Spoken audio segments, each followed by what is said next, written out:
Welkom by vandag se lesing. Vandag sal ons die belangrikheid van die gebruik van goed verwyste en geloofwaardige bronne in navorsing ondersoek. Om dit te verstaan, kan die impak en relevantie van jou studies aansienlik verbeter. 'n gegronde rasionaal vir die uitvoer van navorsing is van kardinale belang. Dit ondersteun nie net die geloofwaardigheid van jou argumente nie, maar verseker ook die studie se relevantie en impak.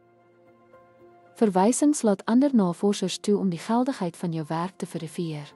Hierdie proses bou vertroue en verhoog die aanvaarding van die werk waarna jy verwys. Die gebruik van verwyste bronne oortuig lesers van die egtheid en geldigheid van jou argumente. Dit dien ook as 'n getuienis van jou akademiese integriteit.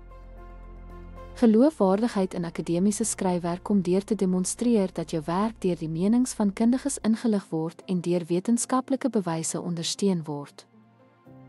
Dit is noodsaaklik om in te sluit huidige bronne in jou studie. Dit wys dat jy bewus is van en die nuutste ontwikkelings in jou veld inkorporeer. Navorsers beklemtoon dat 'n robuuste rasionaal gerugsteun deur geloofwaardige bronne noodsaaklik is. Hierdie benadering bevestig die doel van jou navorsing en verseker die bydrae daarvan tot akademiese kennis en praktiese oplossings. Dankie dat jy by vandag se sessie aangesluit het.